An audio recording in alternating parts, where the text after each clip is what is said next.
really 20 years before anybody else. And he created some kind of machine which was like amazing machine.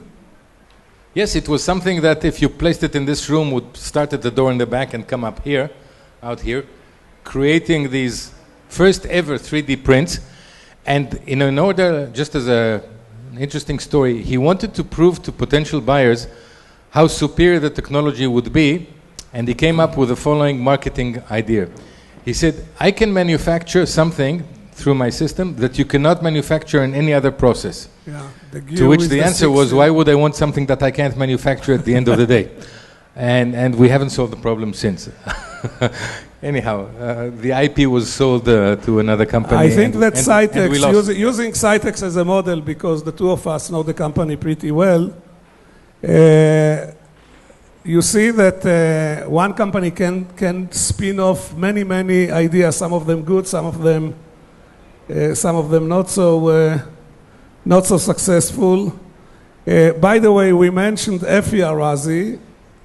We will go for history because you can learn from history a little bit.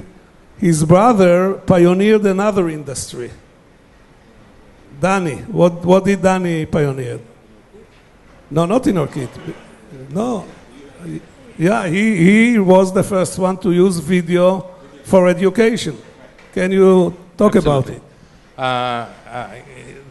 For those of you who are old enough to remember video discs, at the time he started the first company to try to use them for the video disc technology for training purposes, training of service engineers. Which everybody talks about it today, you know, Coursera, etc. Yeah, and today it's obvious. The technology was very crude and expensive at the time. Creation of content was very hard.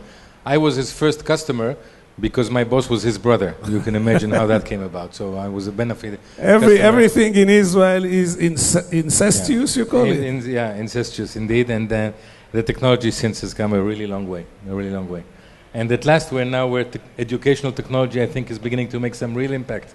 So what, Yoav, what is worse, to be too early or too late? Too early. Too early is worse. Yes. Yeah, the way people look at it, when you're too early to market, by the time the market wakes up, you've spent too much money, you may have gone through 2 financing rounds, you've diluted the entrepreneurs, and somebody is coming in with a version 2 or version 3, and you still have to redo that. You know how the Americans are saying? No, how do they say that? They say that the early bird gets the worm. Right. So if you are warm, you should rise late. Okay, that's a good one. Right? Absolutely. And there is another saying which is manifesting this idea that being too early is not always good. The second mouse gets the cheese. Oh, okay, I didn't know that. All right. So I was dead on. Thanks. Okay. I'll try to remember that. So this is true second also. Mouse get the cheese. You like it? I do. What you prefer, to be the first mouse or the second mouse, if you can have the choice? Who think being the first mouse is better? Raise your hand. Who think being the second mouse is the better? Raise your hand. So let's make it this like we have about 150 people in the crowd. One think that being the second mouse is better. 3 think that being the first mouse is the better. 3-1. So what happened with the other 146, you think? They're mentally elsewhere. They are either sleeping, or they don't understand our accent. That's a possibility. Or what we say going totally over their head. Pardon? So now, that's a great question. Who believes that it's better to be the first mover in a new industry? They really sleep. Okay. I think we are not performing so. Who thinks that what we are talking make any sense?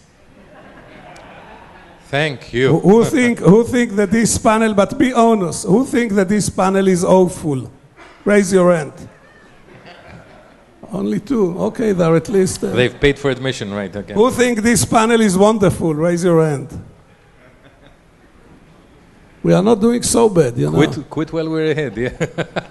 Oli, will you invite us next year also? Okay. Now I would like to ask the But if I can just on this point again. No, you cannot. I cannot. No, you can. Go ahead. The problem in today's technology, as technology becomes more and more sort of like internet stuff and software-based and so on, there's a real problem that did not exist until several years ago. And here it is. The problem in software-based industries, in the new industry, is very simple. Winner take all. There's no number two. There is no number two. So in the old days, if you used to make cabinets or chairs or tables or fax machines or hi-fi stereos or whatever you know, there were 5, 6, 7 participants. That doesn't exist anymore. There doesn't exist anymore. How many people dominate look how many years it took to get to a second operating system in the world. 20 years, during which there was only one. How many Amazons are out there of any substance? So the real problem, regardless of whether you're first or you're second, the real problem is that in today's market, success is everything, and there is no number two.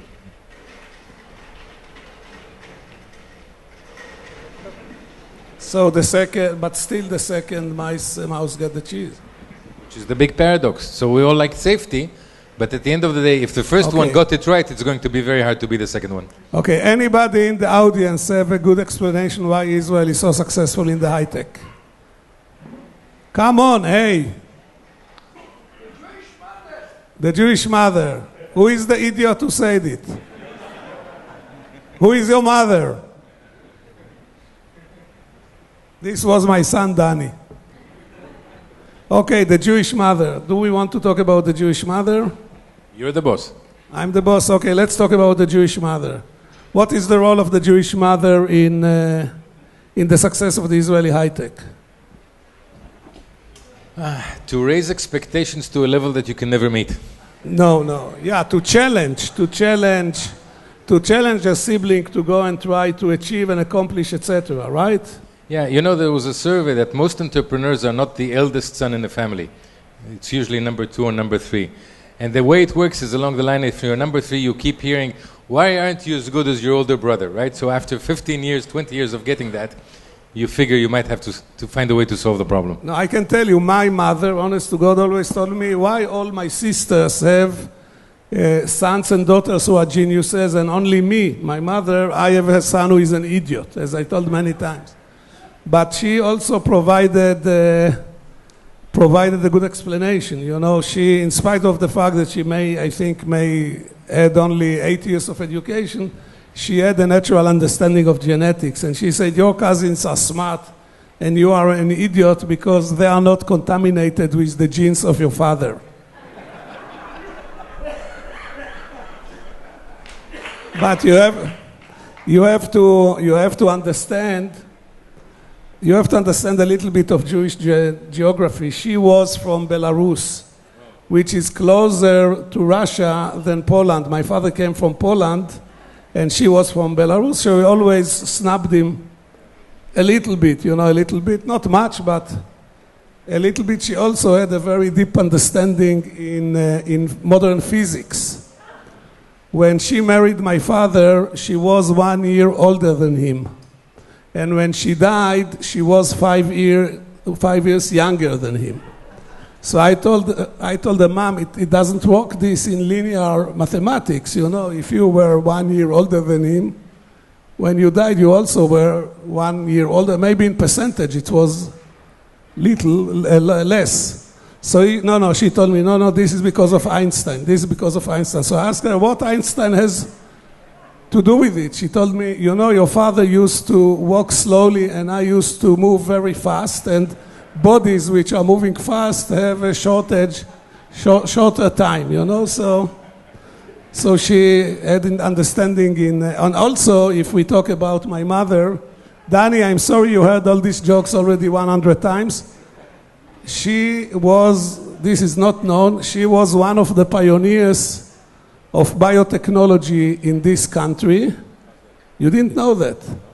Because at the time of the austerity, she had a small restaurant in Shankin Street. My father went to Independence Day, and she, in order to support the family, opened a restaurant in Shankin Street. But this was 1949, 1950, there was nothing here.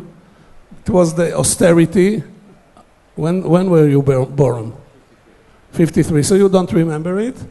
So she was very creative. She was able to turn any organic substance to chopped liver, so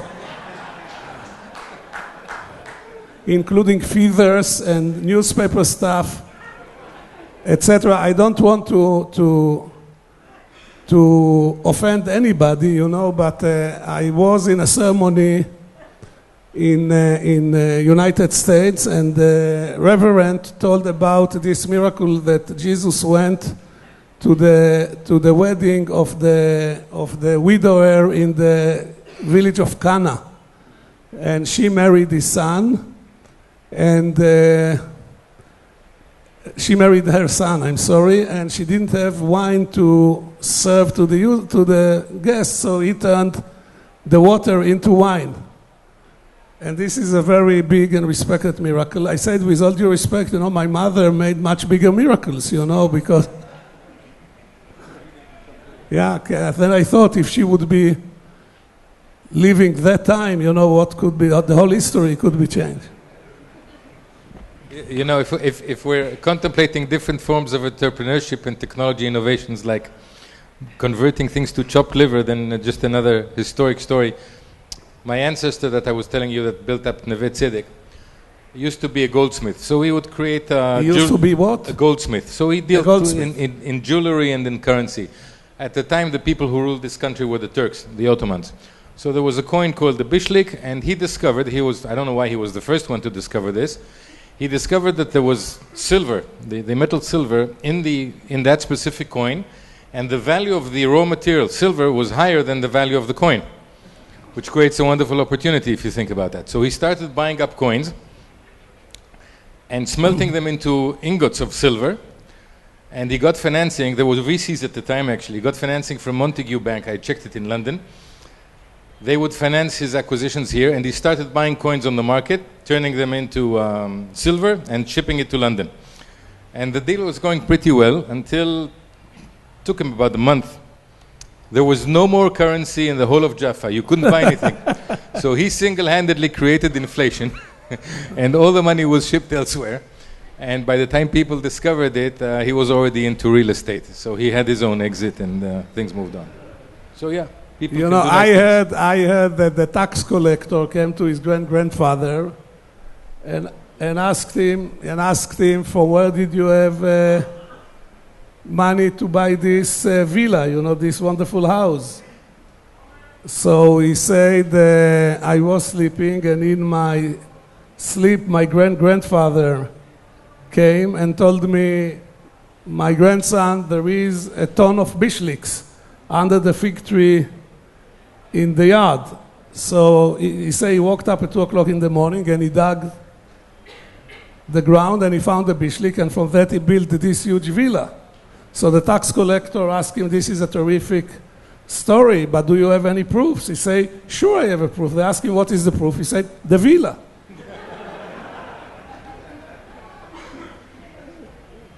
Good. Let me add again from my recycled Jewish mother, few additional things about the Jewish mother.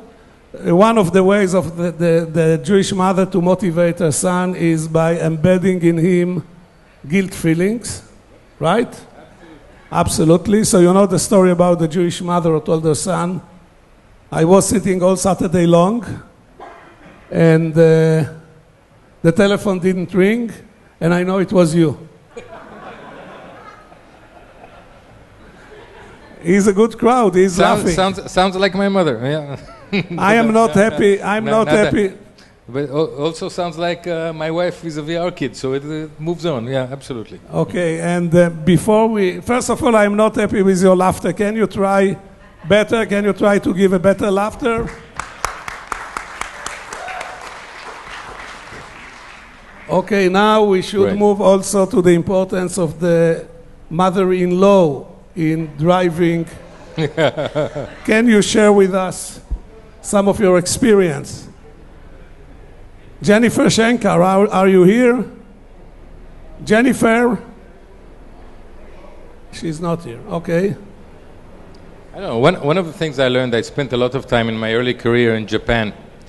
And I learned very, very swiftly that apparently mothers-in-law in the East or in Japan or in China and Taiwan are revered, and you have to work very hard for them, and your wife is practically a slave serving the elder generation, whereas here the mother-in-law is more something to be dreaded and feared. So that gives rise to a ton of jokes about mothers-in-law, and I try to share some of them with my Japanese colleagues. Little did I know that humor doesn't transfer very well across especially nations. to Japanese. Absolutely.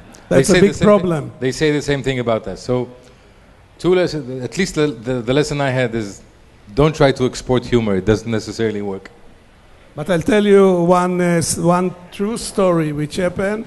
I interviewed Joe Lieberman. You know, Joe Lieberman was the first Jewish person who was nominated to run for vice president in the United States. So I interviewed in some conference, and I told him, Joe, before we go to the topics, can you tell us for once, when you were nominated to be the vice president of United States, did your mother-in-law at last approved you, accepted you? He looked at me and he says, accepted me, approved me. The first call I got when it was announced that I'm nominated to Vice President of the United States, which is a big honor, was from my mother-in-law, and she says, Joe, a temporary job again?